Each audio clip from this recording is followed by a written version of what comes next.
Hi guys, welcome to my kitchen. Today I'm making pressure cooker steak rouladen. Okay guys, I'm starting out in a large bowl and I'm going to add in 1.5 cups of beef broth. Now you want to make sure your beef broth is room temperature or cool, you don't want it warm. And I just made mine with powder and water. If you get the canned stuff or whatever, just make sure you don't heat it first. Now I'm going to put in 2 tablespoons of Worcestershire sauce, and I'm just eyeballing this. Alright, I'm going to put in about 1/2 teaspoon of black pepper. And my pepper grinder is going out on me. I have a new one coming in the mail, which will be tomorrow. Salt and pepper grinder, so we're just going to have to do the best we can with this for now. Okay, and I have 2 tablespoons of flour. I'm going to get that in there. And what you want to do is you want to whisk this all together. Just blend it, get the lumps out. Now I'm going to set this aside for now, and we're going to move on to the next step.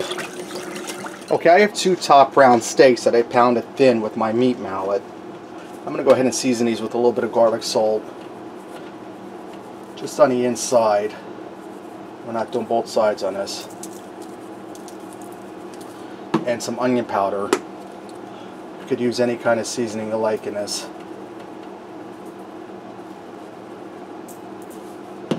And I'm going to get some string here. This is cotton string. Just make sure your string is food safe. I wouldn't use like burlap twine or anything like that. You can find this in your grocery store in the kitchen utensil department. I'm going to spin this around.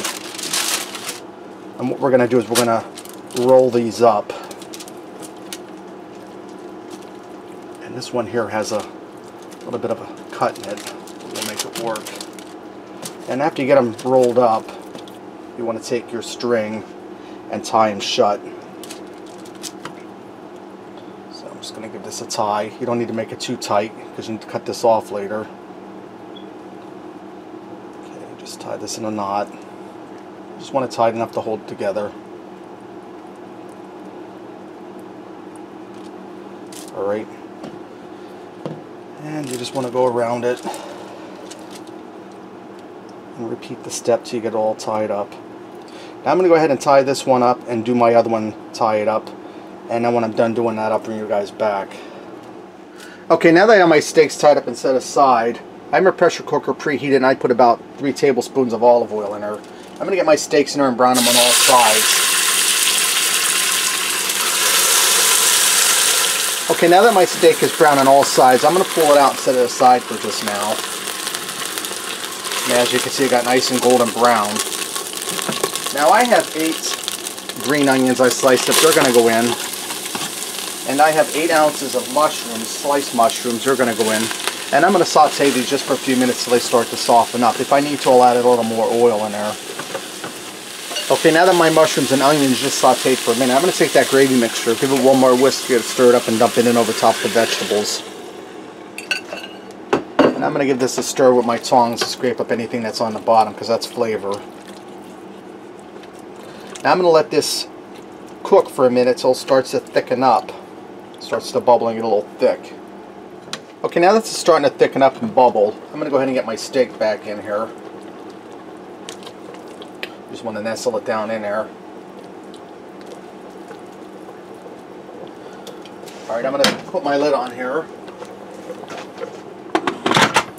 Make sure we're set on airtight. Now I'm going to set this to pressure cook for 75 minutes. Now that seems like a long time, but those steak rolls are thick, so it's going to take a while.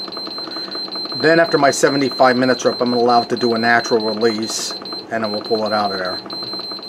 Okay guys, my steaks are done. I know I said I was going to let them go for 75 minutes, but I decided an hour would be long enough. I'm going to go ahead and get these out of here, let them rest, and then cut this string off of here. And as you can see, they're falling apart on me already. And I'm going to turn my pressure cooker on and thicken this sauce up a little bit while these rest. I also went ahead and made some garlic butter, asparagus, and mashed potatoes to go with this, and I put some of that mushroom gravy over the steak and mashed potatoes. Let me get in here and give this a taste.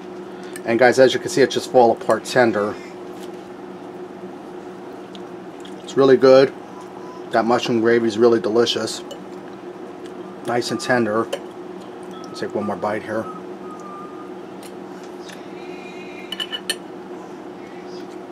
That's really delicious, guys. Okay, there you have it. Pressure cooker steak rouladen. Give it a try. Thanks for watching, and until next time, I'll see ya.